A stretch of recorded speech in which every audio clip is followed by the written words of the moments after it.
আসসালামু আলাইকুম। তুলে ধরছি প্রাথমিক বৃত্তি পরীক্ষা 2025 এর প্রশ্নপত্র কাঠামো ও নম্বর বন্টন। শ্রেণী পঞ্চম, বিষয় বাংলা, পূর্ণমান 100, সময় 2 ঘন্টা 30 মিনিট, অর্থাৎ প্রত্যেকটি বিষয়ে 2 ঘন্টা 30 মিনিট করে এবং 100 নম্বর করে। ক্রমিক নং, প্রশ্নের ধরন, মান বন্টন। নাম্বার 1-এ থাকবে কবি ও কবিতার নামসহ কবিতার প্রথম 8 পঙ্গক্তি লিখুন, অর্থাৎ কবিতার নাম এবং 8টি লাইন লিখতে হবে কবিতা।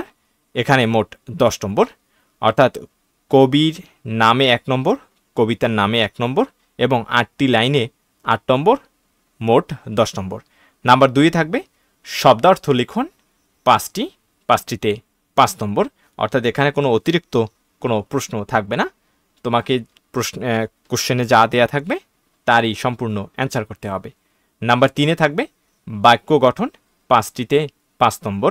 নাম্বার 4-এ শূন্যস্থান পূরণকরণ 5টিতে 5 নম্বর। 5 নম্বরে থাকবে বহুনির্বাচনী প্রশ্নের উত্তর লিখুন 5টিতে 5 নম্বর। নাম্বার 6-এ থাকবে বিপরীত শব্দ অথবা সমার্থক শব্দ 5টি থাকবে, 5টিরই অ্যান্সার করতে হবে 5 নম্বর। নাম্বার 7-এ সংক্ষিপ্ত উত্তর প্রশ্ন 4টিতে 4 দুগুণে 8 নম্বর, অর্থাৎ 4টি সংক্ষিপ্ত প্রশ্ন থাকবে, প্রতিটি প্রশ্নের মান হবে 2, সর্বমোট 8 নম্বর। নাম্বার 8, বিস্তৃত উত্তর প্রশ্ন 3টি, প্রত্যেকটিতে 5 নম্বর করে, মোট 15 নম্বর। নাম্বার 9, কবিতা অথবা গদ্য অনুচ্ছেদের মূলভাব লিখুন, একটি থাকবে 5 নম্বর। নাম্বার 10, ভাষা রীতি পরিবর্তন অথবা পথ নির্ণয় অথবা ক্রিয়ার কাল 5টিতে 5 নম্বর। 11 নম্বরে অনুচ্ছেদ পরে প্রদত্ত নির্দেশনা অনুসারে প্রশ্ন তৈরিকরণ অথবা প্রদত্ত অনুচ্ছেদে বিরামচিহ্ন প্রয়োগ 5টিতে 5 নম্বর।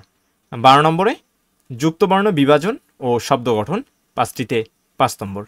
নাম্বার 13, এক কথায় প্রকাশ 5টিতে 5 নম্বর। 14 নম্বরে ফরম পূরণকরণ অথবা আবেদনপত্র লিখুন, একটি থাকবে 5 নম্বর। 15 নম্বরে রচনা লিখুন, একটি থাকবে 12 নম্বর। এই সর্বমোট 100 নম্বরের পরীক্ষা হবে তোমাদের।